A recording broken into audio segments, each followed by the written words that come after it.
22 Juni merupakan hari yang bersejarah bagi kota Jakarta. Karena pada tanggal tersebut, Jakarta merayakan hari jadinya yang pada tahun ini genap berusia 494 tahun. Di usianya yang telah menginjak 4 abad, Jakarta terus tumbuh dan berkembang menjadi sebuah kota maju, manusiawi, dan berbudaya. Layaknya kota-kota besar di dunia, geliat perkembangan kota Jakarta juga diikuti dengan berputarnya roda pembangunan berkelanjutan. Salah satunya, revitalisasi jembatan penyeberangan orang yang biasa disebut dengan JPO.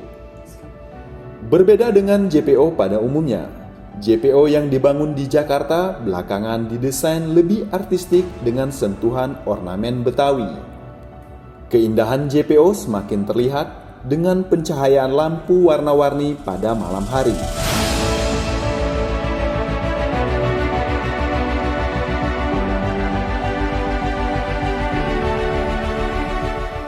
Ornamen Betawi pada JPO, konsepnya adalah memberikan sentuhan kearifan lokal pada infrastruktur kota yang relatif dipenuhi oleh nilai-nilai pop dan modernisme.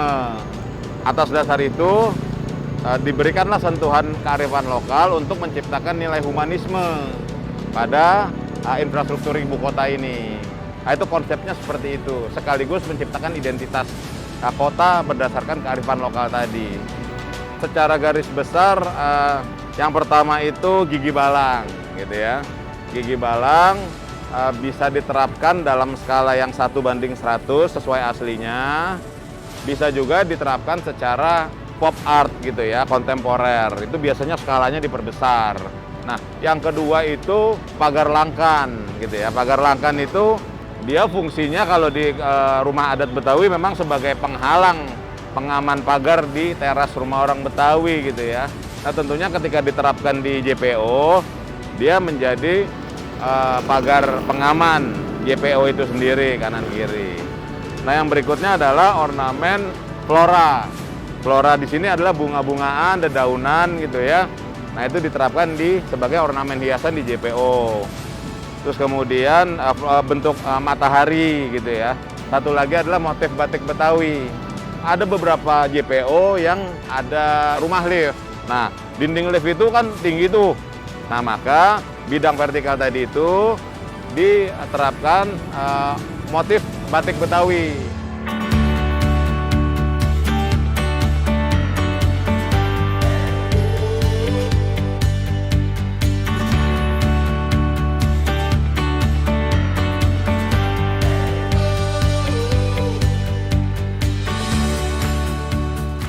Di balik bentuknya yang menawan, JPO berornamen Betawi dibangun dengan struktur lebih kokoh dan tahan terhadap bencana. Maka tak heran jika setiap pembangunan JPO memerlukan proses panjang dan kajian yang matang. Hal ini semata-mata dilakukan untuk menjamin kenyamanan dan keamanan penggunanya. Tentunya kita juga melihat pada saat desain perencanaan itu kita udah hitung dari struktur pondasi sampai ke tingkat kestabilan untuk menahan gempa yang ada di Jakarta. Ini menggambarkan satu kolaborasi bahwasanya di lain pihak kita secara struktur, secara keamanan dan apa, tapi ornamen tetap mengadopsi kearifan lokal.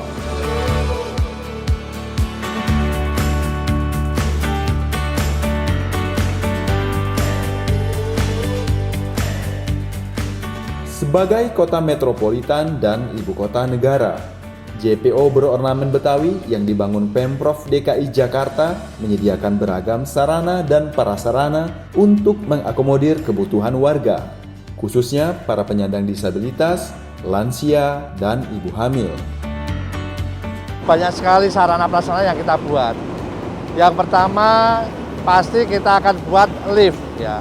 Lift seperti ini untuk mengakomodir teman-teman yang disabilitas, kemudian orang tua atau lansia, kemudian ibu hamil ya, dan yang memang berkebutuhan khusus. Itu tentunya kita buat lift.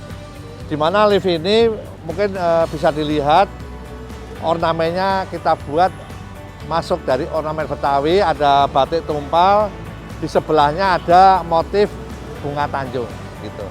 Kemudian selain lift ada CCTV untuk safety keamanan. Kemudian ada tanda larangan, ada lampu penerangan, ada tempat sampah.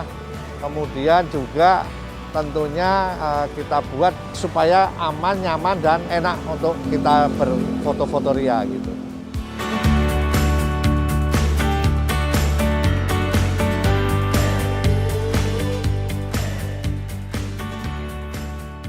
Kedepan, pembangunan JPO berornamen Betawi akan terus dikembangkan di sejumlah titik di Jakarta. Lokasi pembangunan JPO sendiri disesuaikan dengan kebutuhan dan kondisi wilayah. Tahun ini tuh kita bangun JPO ada 2, di Pondok Kopi maupun di Air Petra Kalijodo. Untuk tahun ke depan bisa 2, bisa 4. Kita sekarang lagi dalam perencanaan.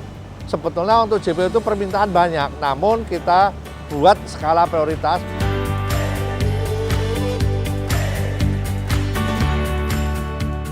Kini, JPO berornamen Betawi telah dimanfaatkan warga di 6 lokasi berbeda. Semenjak ada JPO Jelambar sih, lebih memudahkan pejalan kaki aja nyebrang di saat mobilitas tinggi. Lebih bagus aja, lebih ada variannya ya, lebih ada variasi baru lah dari sebelum-sebelumnya. Bagus sih, jadi lebih cerah aja, jalanannya juga jadinya lebih aman lah gitu. Dan warna-warnanya cerah-cerah semua, jadi bagus. Lebih gampang sih, lebih praktis. Jadi lebih efisien, lebih bagus. Iya, lebih rame.